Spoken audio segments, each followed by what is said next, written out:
TSM Leffen. Yeah, these two are definitely no stranger to each other, whether it be tournaments or casuals. They've played a lot. Ken, obviously a scholar, will learn matchups as best he can.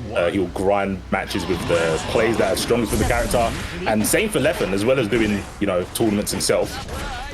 Moving to the chip, abandon the Milia ship, sorry. And we can see why. Look at him go to town with the chip pressure. Yep. Oh, the gold burst.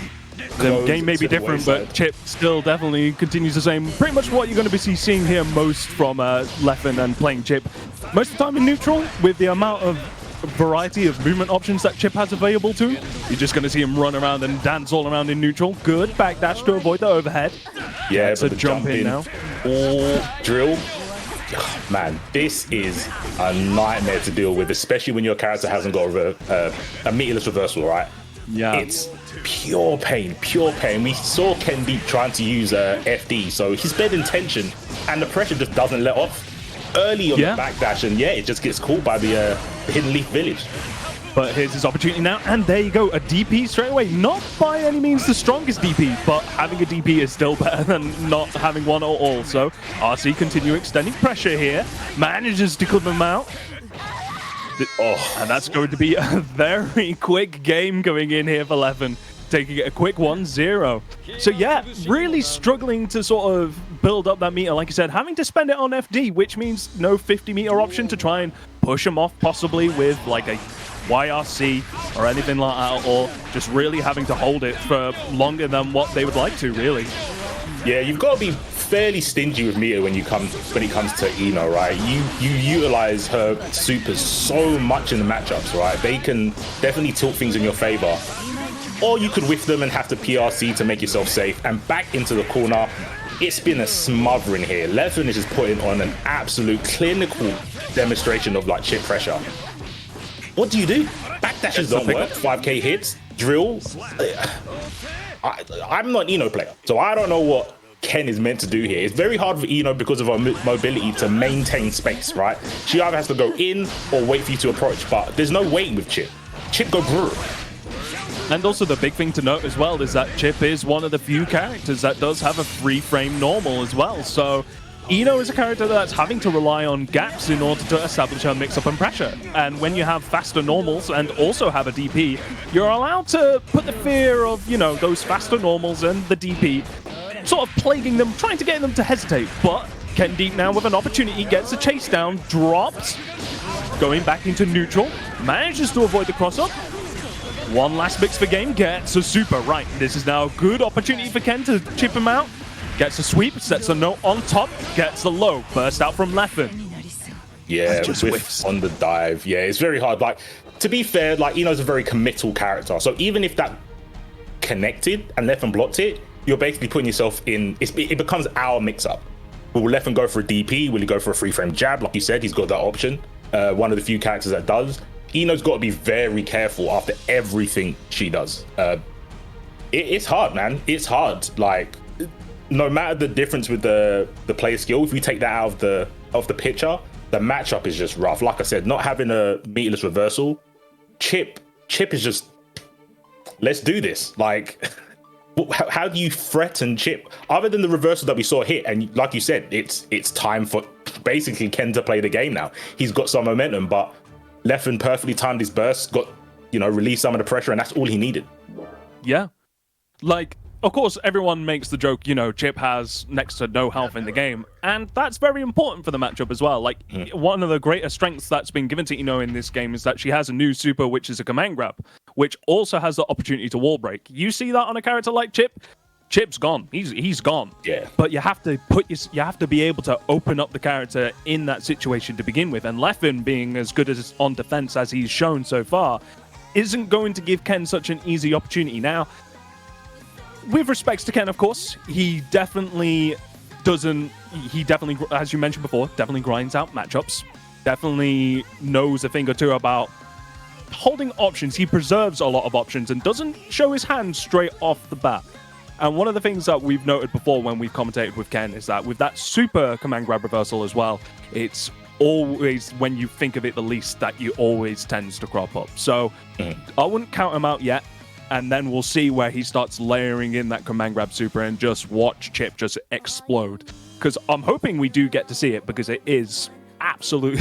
I say it's ridiculous, but with the way that pressure is structured in this game, it's understandable how Eno needs such a high bursting damaging option with something like that as well. So yeah, oh, for sure, right? When you compare like damage output between other characters, when you get hit by it, you're like, man, Eno doesn't need that.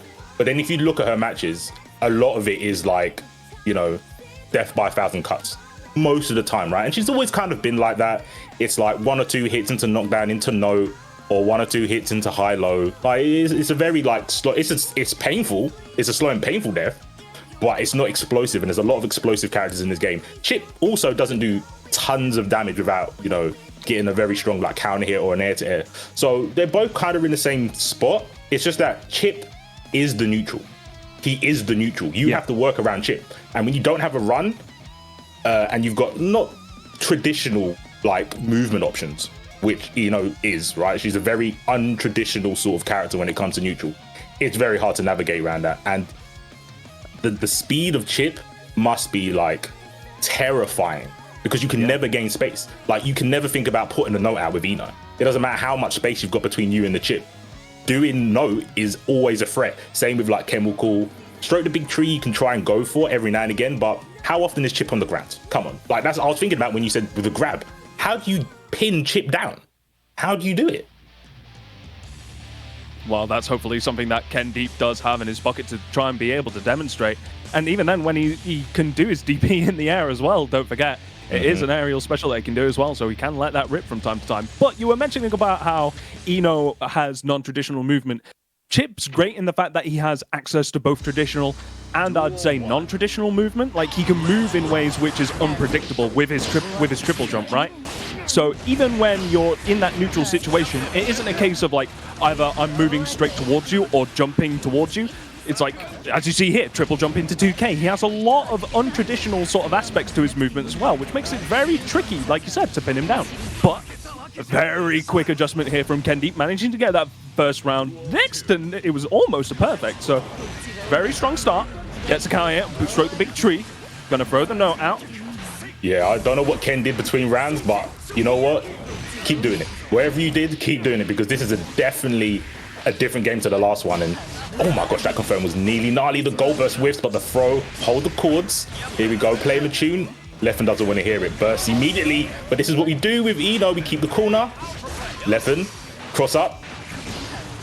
Oh, drops the combo. That's the overhead. Knock in towards the corner. Wall grab. Cross up again. Go back into the corner. Overhead. Wall break's going to quickly come a factor. Nope. 6P's out. Backdashes out. Stroke the big tree. Ooh, what a good throw. Ooh, that was cut hen deep. Controlling the elusive movement from Chip.